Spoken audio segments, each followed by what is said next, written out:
Hey everyone, it's that time of the month again. We are going to take a look, or check out, I was about to say check out, the units that we expect to arrive in July 2021. And I actually waited with this video until yesterday for the anniversary stream because I felt like we were up to some surprises, and it actually happened. Not only are we getting the Clash of Worlds, so we're actually skipping Dark Visions in June. That is kind of unexpected. I fully expected Trials of Mana to come last week, but didn't happen. So yeah. But yeah, Clash of Worlds, I'm not sure what to think of it just yet. I will just try it out on Thursday. So Thursday is going to be a very busy day. Not only am I going to probably pull for the 2 new units that we'll be talking about in just a minute, but I will also do a video on Clash of Worlds. So yeah, I mean, clearing Clash of Worlds, I will probably explain what Clash of Worlds is, etc. a little bit better than they did in the anniversary stream on the next weekend. But yeah, this video, as per usual, it is my personal prediction. This is not set in stone, things may change, but we know what is coming next. It's just a matter of when does it come. So don't take this for granted. This is my personal speculation. This does not have to happen. But I was right for the most part in May. I had 100% accuracy in May, and for June, well, the only thing I missed was Trials of Mana. I expected Trials of Mana, but we got something else instead. I can't remember what got this week's banner, right? What banner did we get this week? It's so forgettable that I already forgot what we got. What banner we got? Oh yeah, it is Afmor. Correct. I expected Afmor to be released in July. So yeah. Anyway, let's check out July. It's 5 weeks of content, meaning this is a pretty long presentation. So let's dive right in. So Louise was the first one to be announced. She is kind of an Iron Man, Mega Man, Power Ranger ripoff, if I'm going to be honest, or Metroid. Metroid also does fit, kind of. The design is pretty cool. She also has a CG limit burst, and yeah, she's a true dual-wield magic attacker that apparently also uses physical types killers. So that's going to be interesting, and yeah. She is primarily designed around Clash of Worlds, so she does have a few abilities that do different things based upon the morale bar level, but we have to see how that plays out in the actual game. Like I said, I may pull for her, but I will very carefully read what she's doing and how that may affect morale battles in general. What I like is that her Brave Shift, it reads as if it was a true Brave Shift, and I think Shaylee also mentioned that she's very flexible with her Brave Shift, so we will see about that, because the revert cooldown of 1 turns does not necessarily imply true Brave Shift, but we'll see about that on first day, I guess. The other one is White Dragon Ling. I did actually not expect them to bring Ling to a Neo Vision base unit, but here we are. And yeah, she's a Firelight buffer, pretty much like Aerith, but Aerith, or Cetra descendant Aerith, is attack chainer too. So yeah, she has a few cool things, such as killers to multiple races to all allies, which is very handy. Is an LB battery for all allies, which I also like, but Aerith is one too, technically speaking. She has the 250 LB buffs and 400 stats, which may be a little bit power creeping to a global exclusive unit, but we'll see about that, who is the better one. But yeah, the upside of Ling is actually that she's also designed around Clash of Worlds, so she is going to do stuff to the morale bar in our favor and give the boss a few disadvantages, apparently. So yeah, we'll see about White Dragon Ling on Thursdays. Well, regarding my unit reviews of both of them, expect one to come on Friday at the usual time frame, 4 to 6 p.m. Central European Summertime, and the other one on a Saturday. It's just a lot of work doing these reviews, so I can't, especially with work in mind, can't do both reviews on Friday. So one is Friday, the other is Saturday. And we're also getting a Near Vision Awakened unit on Thursday, and that is Elena, the original 5-star Elena. And I gotta say, her Brave Shift, it looks so much cooler than her Near Vision base sprite. So yeah, awesome job on the art team. The Brave Shift of Elena is plain amazing. Probably my most favorite sprite in the game as of now. It's just incredible, so cool. And yeah, she becomes a buffer in Brave Shift, so I'm very curious to see how that plays out, especially with Clash of Wills in mind. And yeah, we'll see about that. Also the same thing, infinite duration on Brave Shift, 1 turn revert cooldown.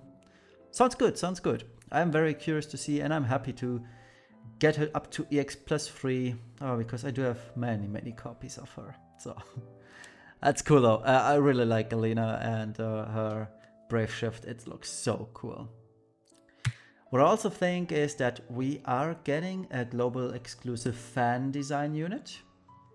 There's still 3 to go, and I am fully expecting one of them to come at the end of the month in July.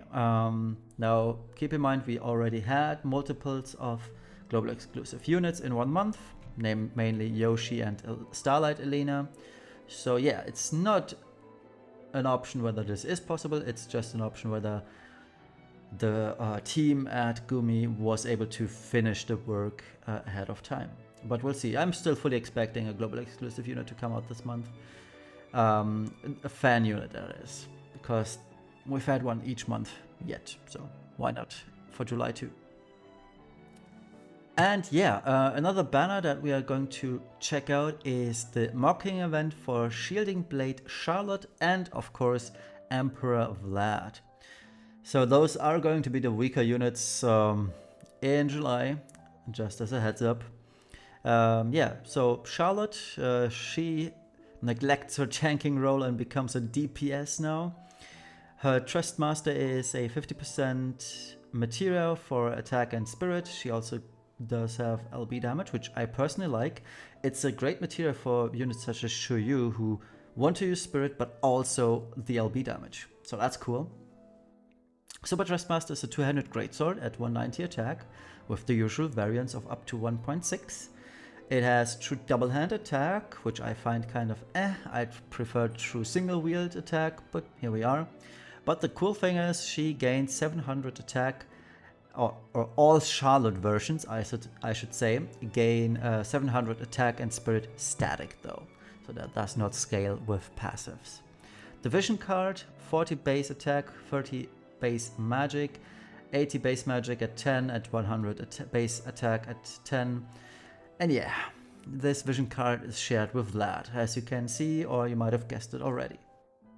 Passives, it's a 40 attack either with greatsword or sword, and 50% magic with a rod. Same applies to level 7, and at level 10 FFBE units only gain 50% LB damage. I like that Vision card though, but not so well. It's technically still good. It's technically still good. It's great for units such as Ibarra too, to be honest. Yeah, Charlotte is an ice physical finisher in her base form.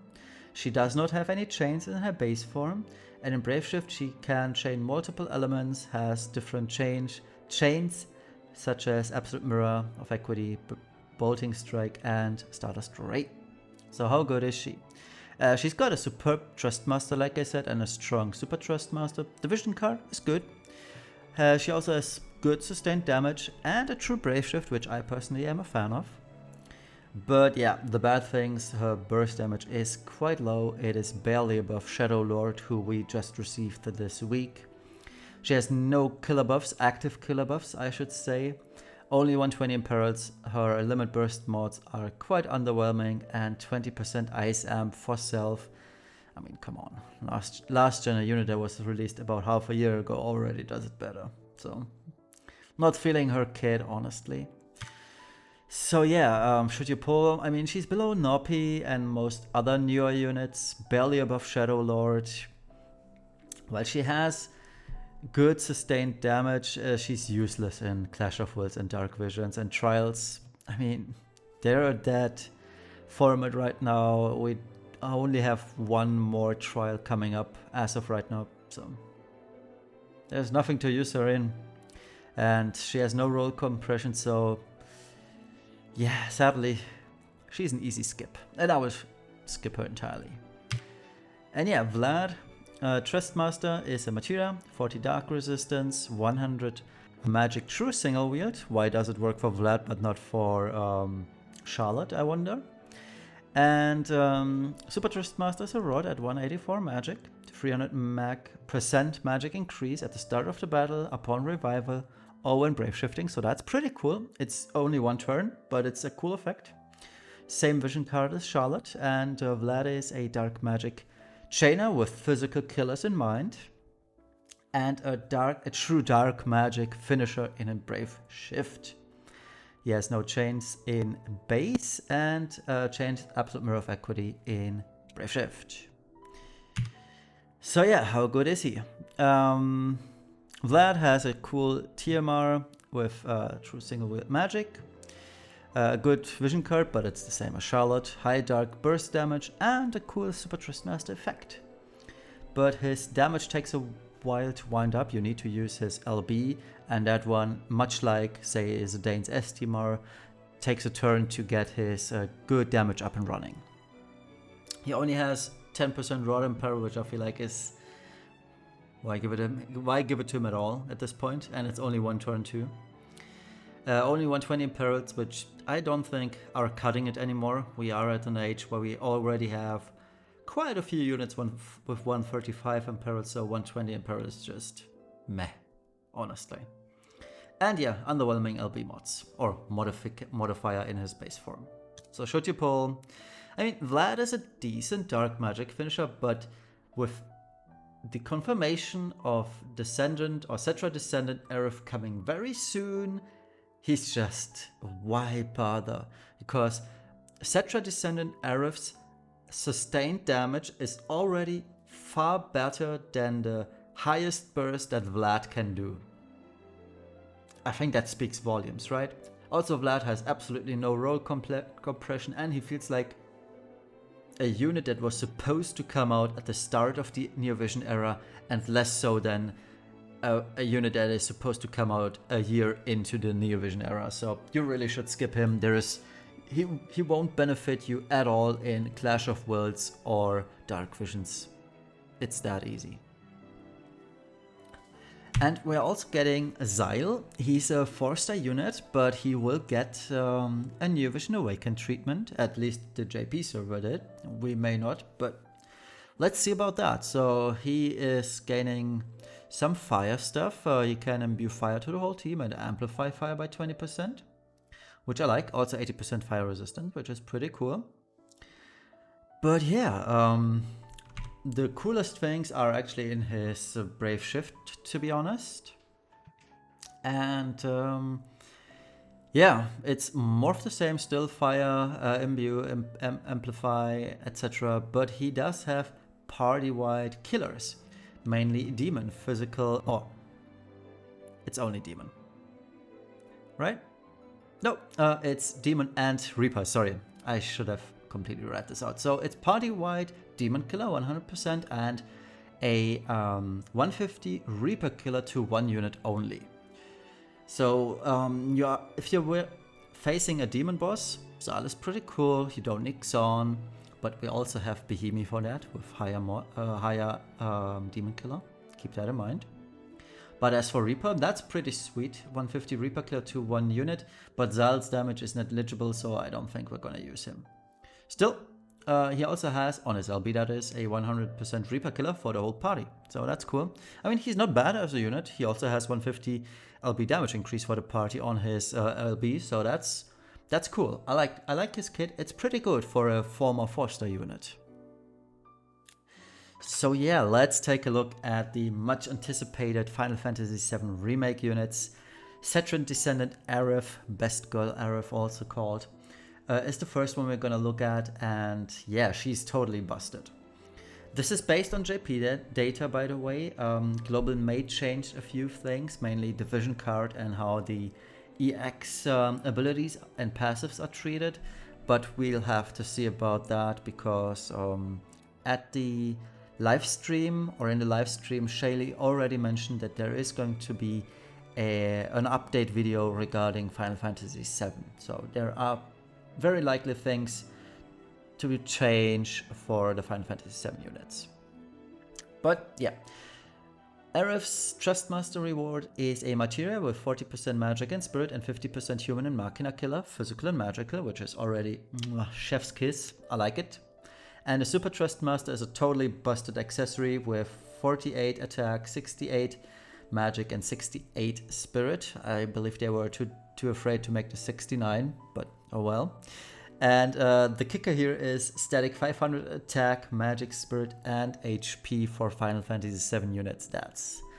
It's amazing. It's power creep to the max, yes, but it's amazing. Her vision card is obtained upon EX plus 3ing her on the JP server. Again, Global might change this and probably will.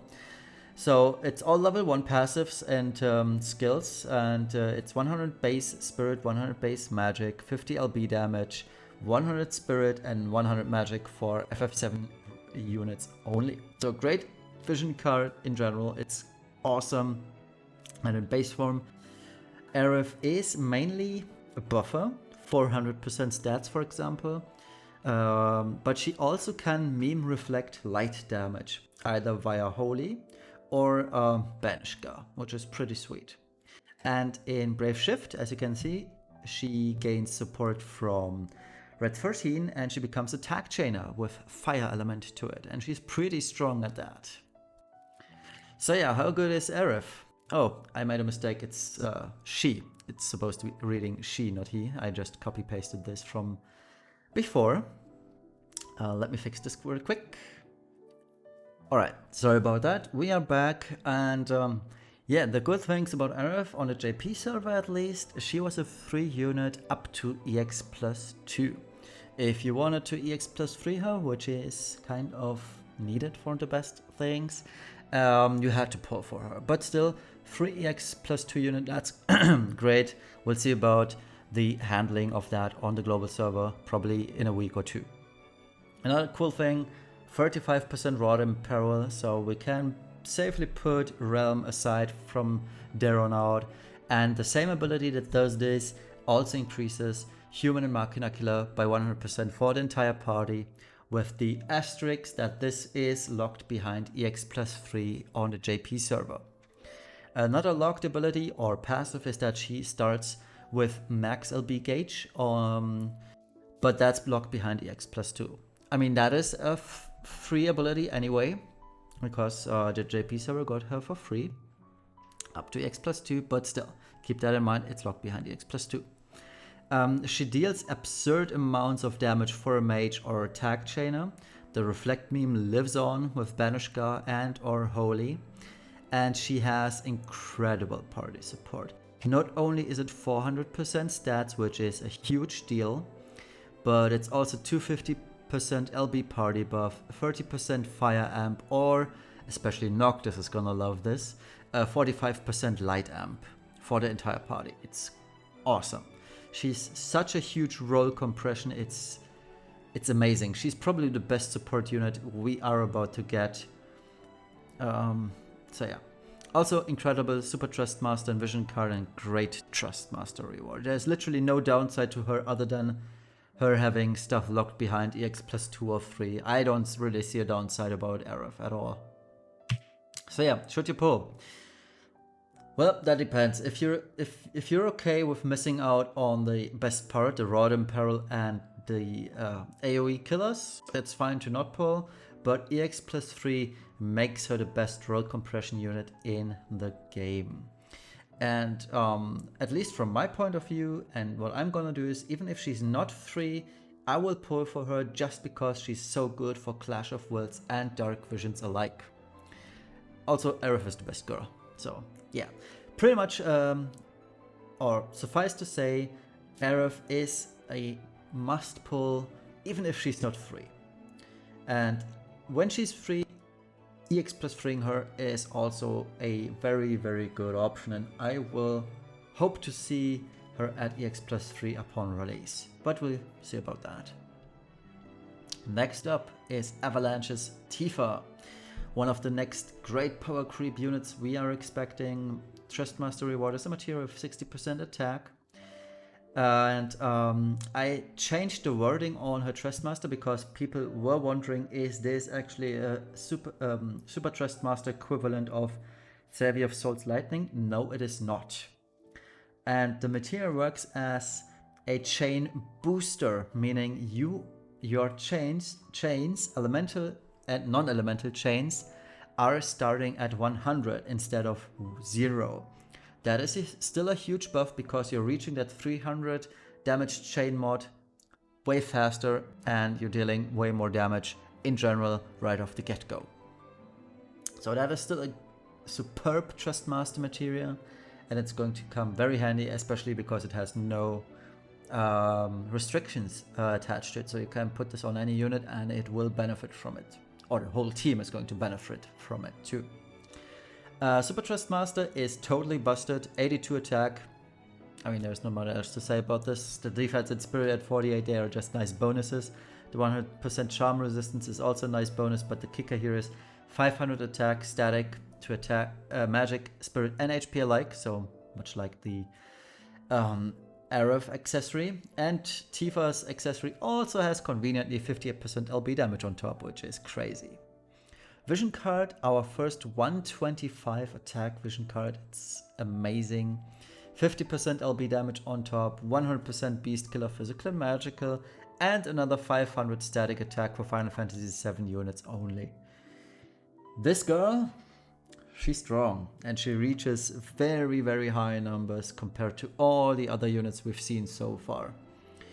So in her base form, Tifa, or Avalanche's Tifa, is a water physical chainer with SR chains. And in Brave Shift, she's a water LB chain finisher. Keep in mind, chain finisher. She's not a single hit finisher. And she also chains SR with her other ability. So how good is she? She's the second highest burst DPS in the game. We are already taking Sephiroth into account here. She has a 25% Fist in Peril, which is pretty sweet. We only have a, if I'm not totally mistaken, 10 or 15% Fist in Peril from Cacteria. But yeah, Tifa does it right at 25%. And she's got an incredible TMR, Super Trustmaster, and Vision card. The bad things? Bare bones kit, honestly. Just 4 abilities, or 3 even. She's got the good passives are locked behind EX plus 2 and EX plus 3 on the JP server. Again, global might change this. And she literally doesn't do anything for the party. She's just a Pokemon in that sense, where she has ability A that powers up ability B, for example. So there's not much to her kit anyway, honestly. So should you pull? I mean, Avalanche's Tifa is a staple in JP Dark Visions due to the new damage cap of no damage cap in general. So whereas single hit finishers such as Sephiroth or last gen, they hit that 9.9999 billion and it's done. But Tifa, on the other hand, she, due to her being a chain LB chain finisher, she can just go past that 9.999 billion and reach, for example, 12 billion or 15 billion, and that is going to be a little bit better than those single hit finishers that cap out at 9.99 billion. Yeah, so she is pretty much a must pull if you care about Clash of Worlds and most importantly Dark Visions. Clash of Worlds, I will have to see how much that morale stuff is going to matter, which we are going to see more of in the near future.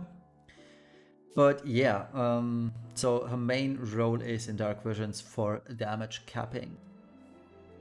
And with the first Final Fantasy mocking, or first Final Fantasy VII Remake units, Tifa and Aerith, we're also gonna see 2 new New Vision Awakened. One is Rufus.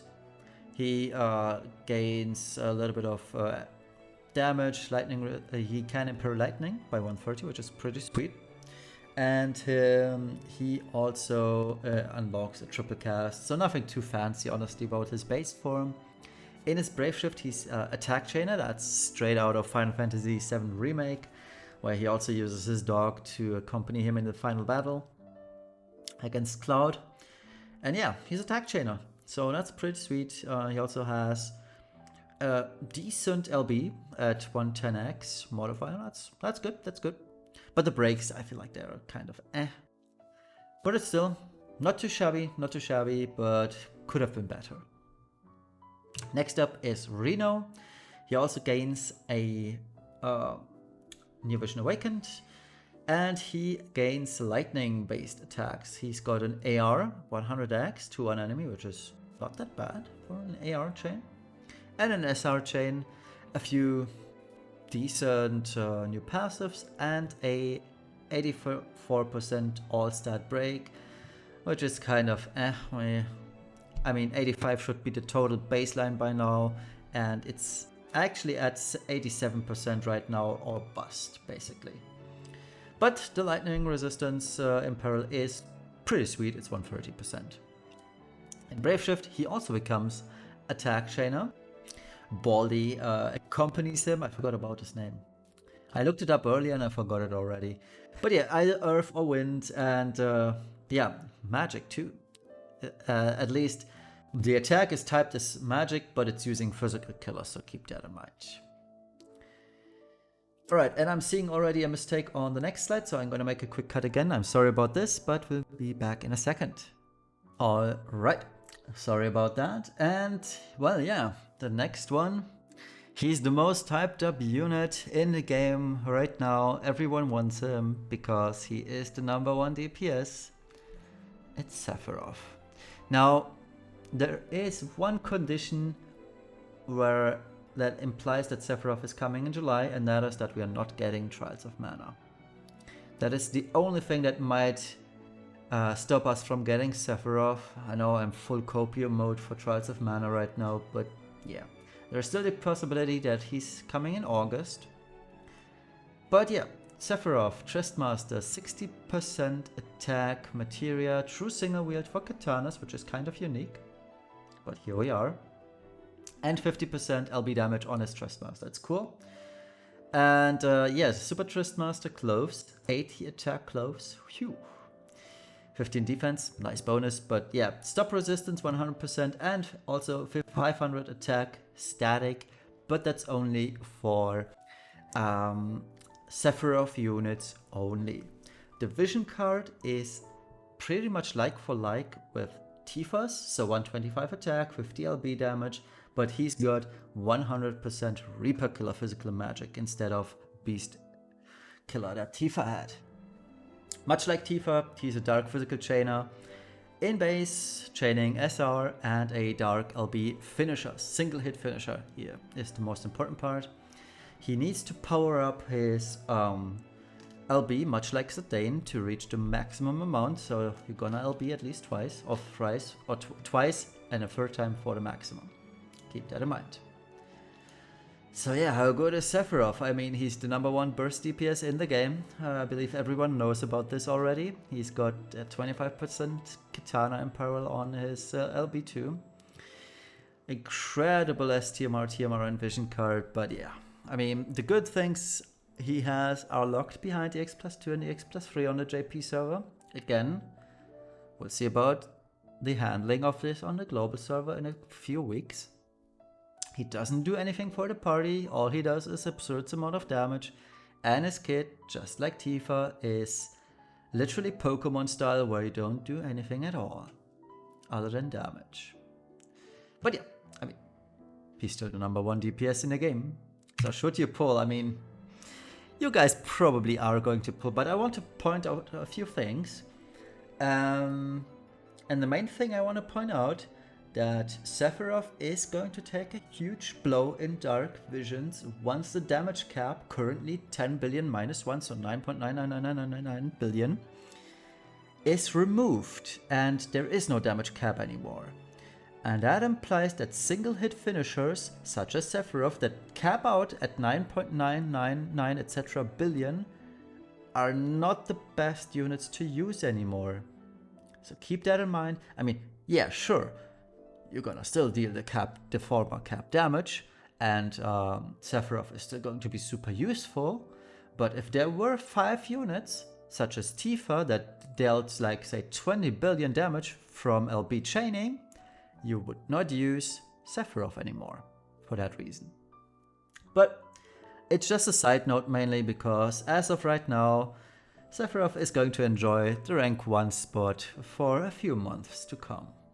But it's something to keep in mind that if this damage cap is going to be going away, Sephiroth, especially due to being dark locked, is taking a huge blow. But still, he's going to see play in every Dark Visions team regardless. So yeah, it's just something to keep in mind. Also keep in mind that his best things are locked to EX+2 and EX+3 on the JP server, but we'll see about that on a global server in a few weeks. So yeah, I mean, he's a must pull if you care enough about Clash of Wills and, most importantly, Dark Visions.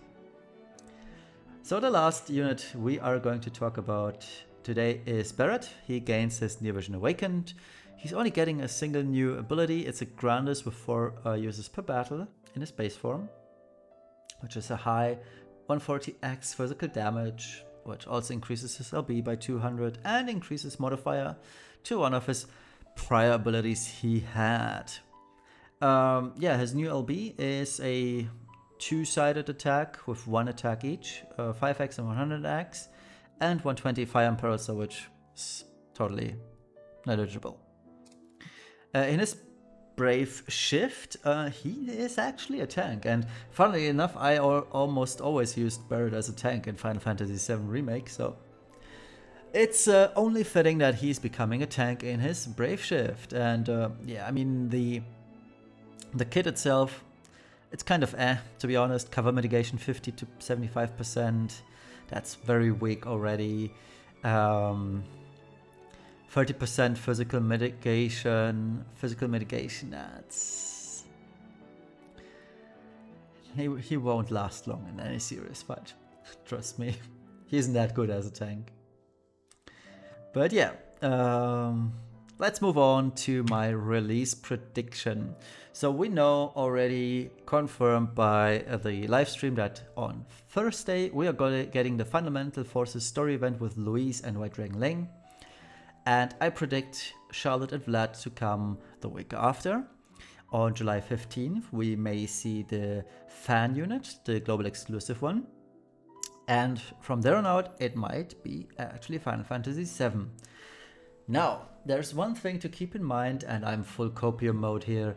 We may see Trials of Mana on July 15th. I personally hope so, but I didn't include Hawkeye on the list because, yeah, people already ridiculed me for thinking we'd get Trials of Mana in June. I don't want any repetition of that, so it's just a side note. We may get Trials of Mana on July 15th, and if that is the case, the global exclusive unit moves to July 22nd, Final Fantasy Remake mocking event moves to July 29th, and Sephiroth is moving to the 2nd week of August, because the 1st week of August, as per usual, is going to be a story event.